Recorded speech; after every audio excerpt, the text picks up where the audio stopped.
6h, 9h. Du lundi au vendredi, on n'est pas fatigué. On n'est pas fatigué.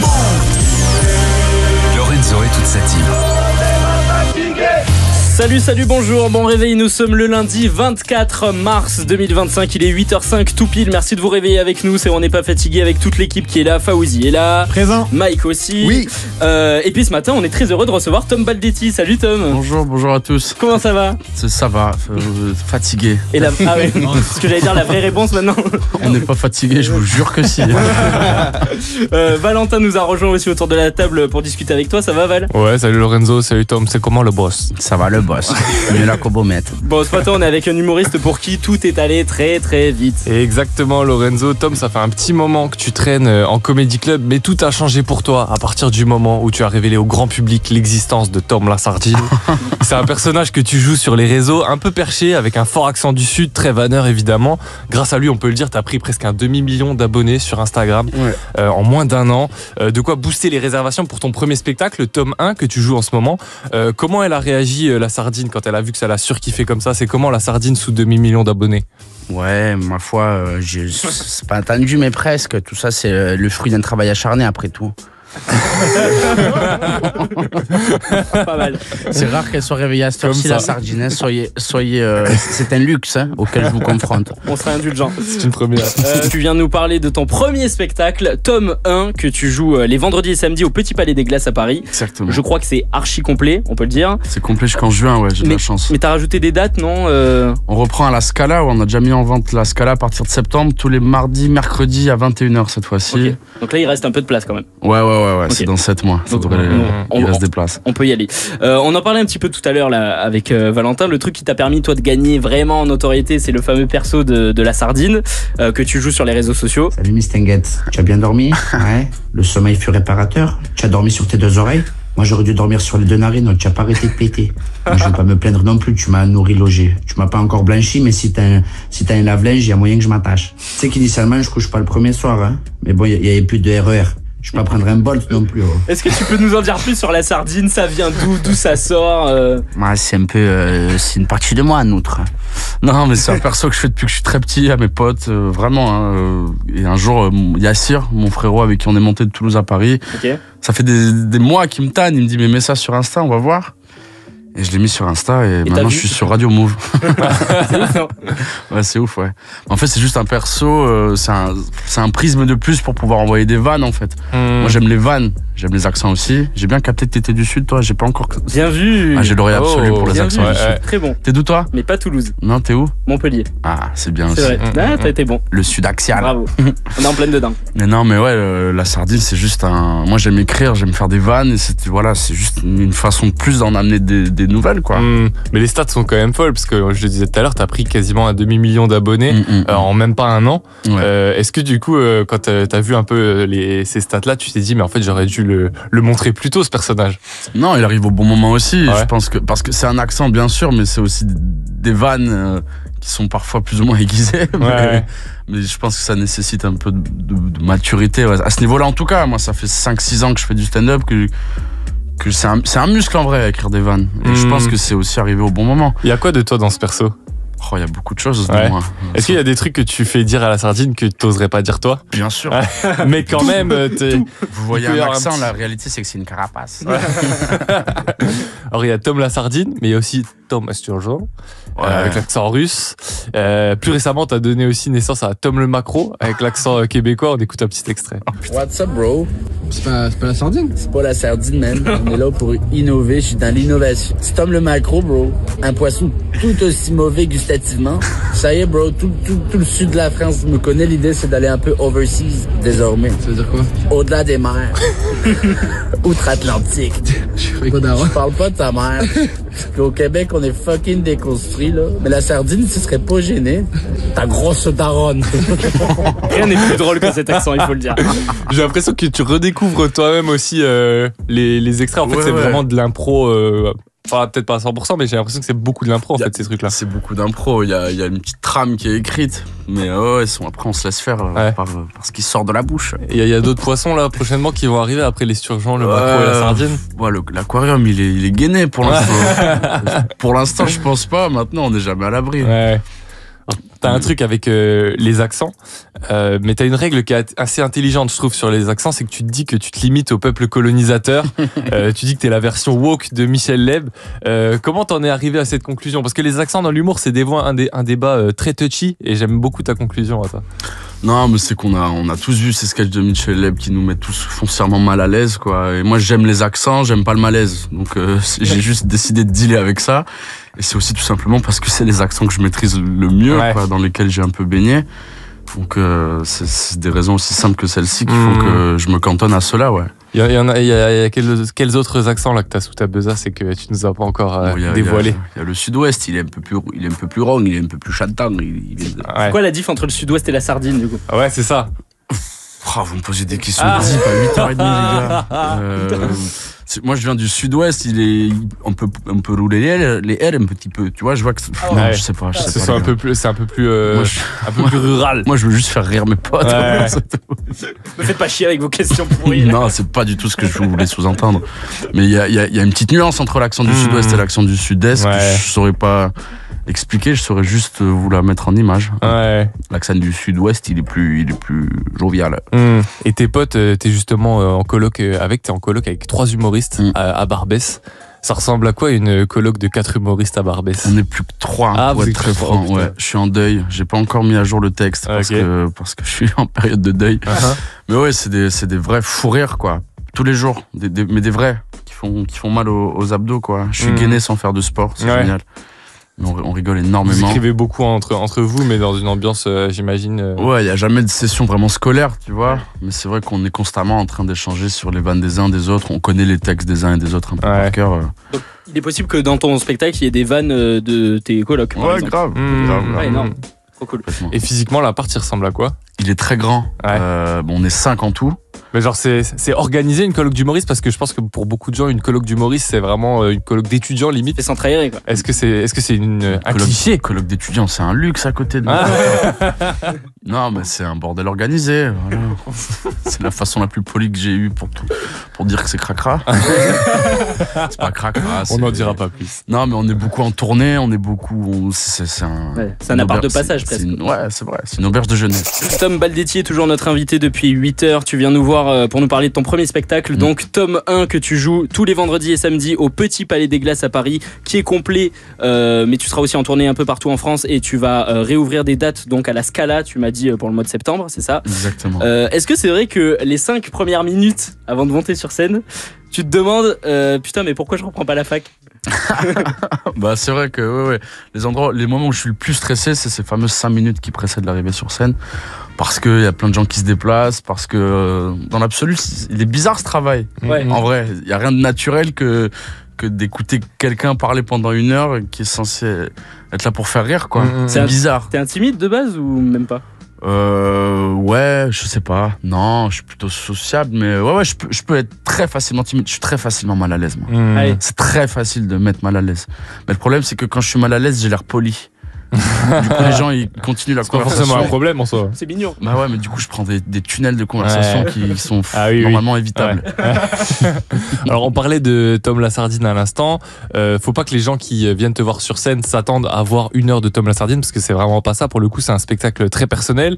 Tu parles de ta famille notamment, ta grand-mère un peu roots qui fumait beaucoup de plantes médicinales, ta mère qui t'a même appris à rouler.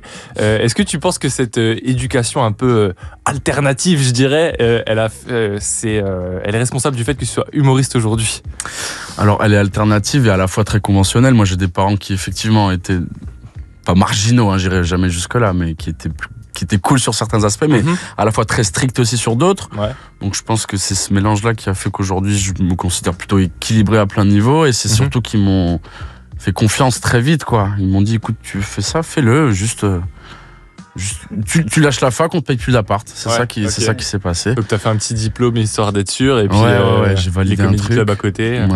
Et ma mère, mon père il croit en tout. Si j'avais fait du curling, il serait là au bord des patinoires à me patiner sur des trucs. Mais ma mère, elle a eu un peu plus de mal à l'accepter, ce qui est normal. En vrai, elle m'a dit, écoute, moi, tant que tu gagnes pas ta vie avec ça, j'aurais du mal à concevoir que c'est concret.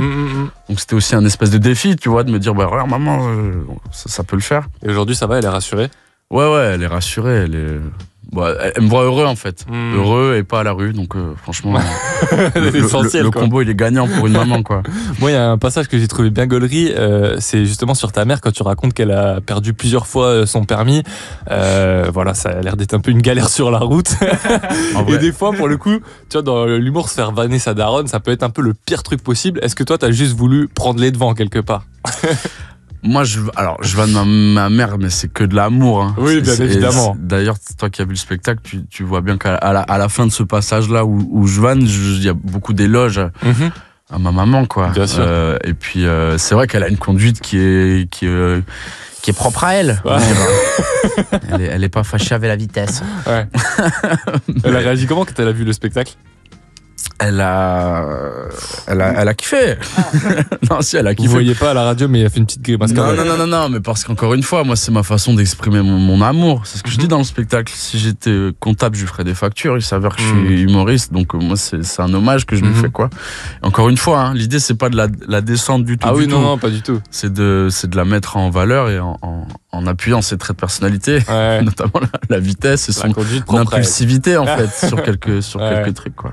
Alors, toi et elle, vous avez aussi un talent commun. Un talent qui sert pas à grand chose, mais qui est quand même assez impressionnant. Vous savez mélanger les lettres des mots de manière instantanée. Non, tu te trompes. On les dit à l'envers. Oui, ouais. Oui, bon, ouais. Vous faites des anagrammes, en fait, c'est ça?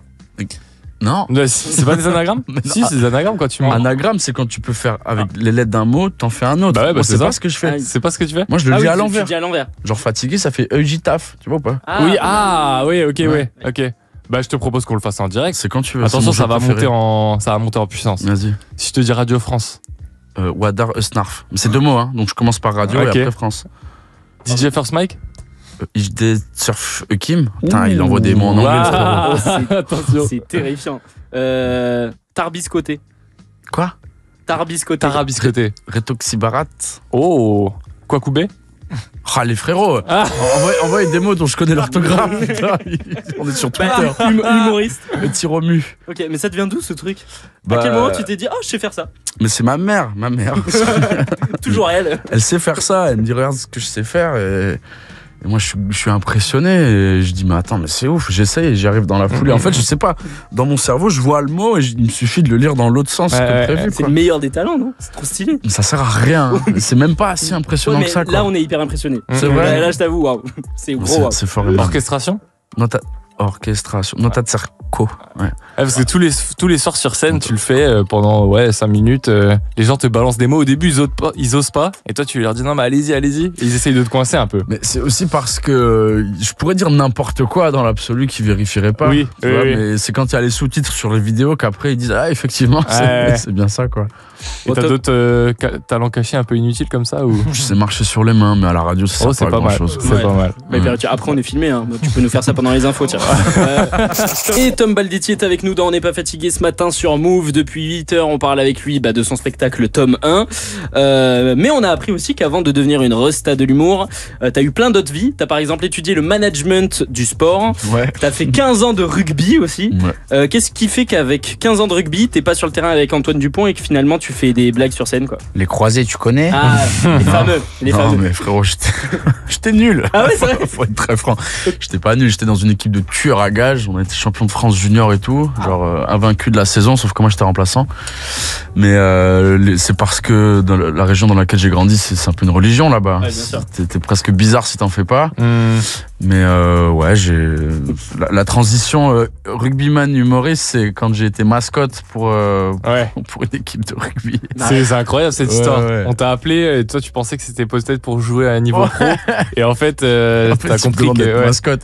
J'étais déguisé en... Je dis que c'est une mouette, c'était une colombe en vrai. Ouais. À Colomiers. Un peu plus classe quand même que la mouette. C'est clair. T'as réagi comment quand on t'a fait cette proposition? En vrai, j'étais content. Ouais. Je te jure, Le rêve d'une vie. J'avais 20 ans, je prenais un petit billet pour faire le compte dans 10 000 personnes dans une peluche géante. J'ai serré des mains hyper importantes, hein. En mouette. Eux, ils savaient pas à qui s'adresser. Mais non. Non, tu l'as ramené. Moi, j'ai serré la main de ce mec. Toi, derrière le costume, t'étais comme un fou. Je te jure, des Fabien Galtier, qui aujourd'hui est l'entraîneur de l'équipe de France, je lui serre la main. Lui, il serre la main à une mouette. Mais moi, j'étais content. Ouais, t'étais pas déçu que ce soit pas pour jouer en pro. Ça va.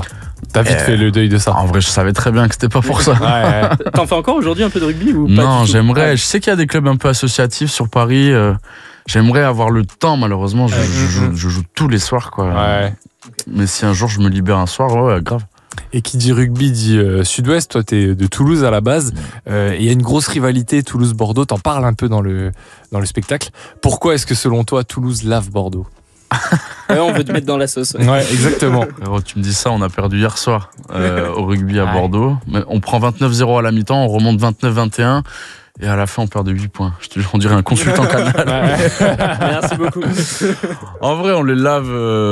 Moi, j'aime juste alimenter cette concurrence qui est entre les deux. En fait, elle est unilatérale, en vrai. Ouais. Nous, on peut pas les voir, eux, ils en ont rien à foutre. Mais c'est que de l'amour, en vrai. J'aime bien Bordeaux, tout va bien. Mais c'est juste pour alimenter cette haine qui me fait rire, en fait. Et il y a aussi un truc dont je voulais parler, c'est que t'as un désir de rap un peu enfoui en toi, qui ne demande qu'à sortir manifestement, parce que sur scène, quand je suis venu te voir, il y avait plein de moments où t'étais là, bon ok, là mettez-moi une instru, je vais rapper. Ouais. À quel point t'aurais vraiment eu envie de devenir, je sais pas, Lil Sardine peut-être? Ça aurait été quoi ton blast de rappeur? Je sais pas Lil Sardine apparemment. Bah, c'est pour ne pas avoir à choisir de blast que j'ai choisi le stand-up aussi peut-être.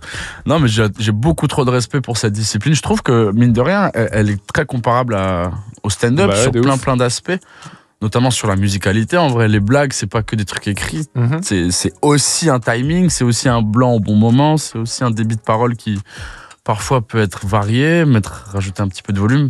Et dans ce sens, je l'associe au rap aussi, dans la manière d'écrire. Et moi, je suis un gros consommateur et fan de rap. J'ai écrit un 16 à 14 ans, mais c'était l'enfer sur Terre, genre, comme tout le monde. Ça parlait de quoi, tu te rappelles? J'en sais rien, franchement, je sais plus.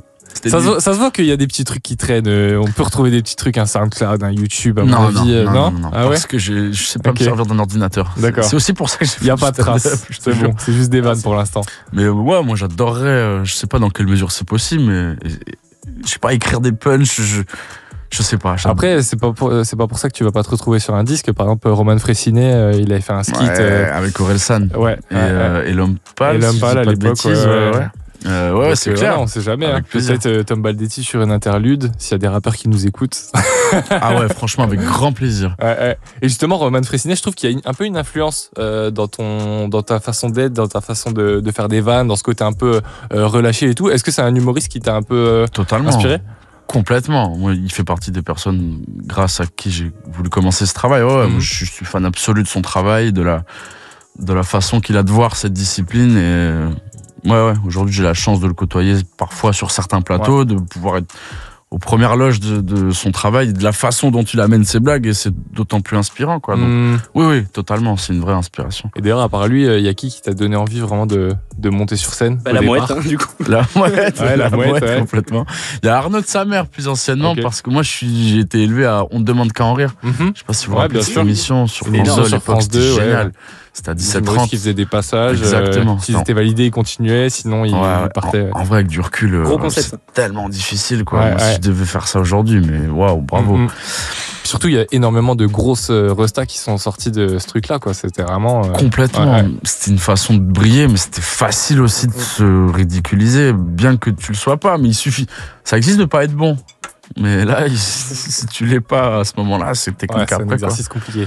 On peut te souhaiter quoi pour le futur, Tom? Parce que là, tu coches à peu près toutes les cases de l'humoriste parfait, finalement. Non, mais que ça dure, que les gens viennent rire, et que je kiffe trop ma vie, je veux juste que ça dure le plus longtemps possible. Ouais, trop cool. Merci beaucoup en tout cas d'être passé nous voir. Merci à vous les gars, c'était un vrai plaisir. Plaisir partagé. Est-ce que la Sardine peut nous rappeler un petit peu où est-ce qu'on peut te voir là prochainement ou pas? Tu peux me voir au Petit Palais des Glaces, malheureusement victime de son succès, il n'y a plus une place, ça se vend comme des petits pains cette merde. Et vous pouvez venir en tournée, à Nantes notamment, la Cité des Congrès, le 24 avril, et puis en tournée dans toutes les endroits de France et de Navarre. Peut-être qu'on ira un peu outre-Atlantique bientôt, mais on peut pas encore le dire, peut-être. La Sardine aux States, stylé. Ouais, ma foi. Merci Tom, merci la Sardine.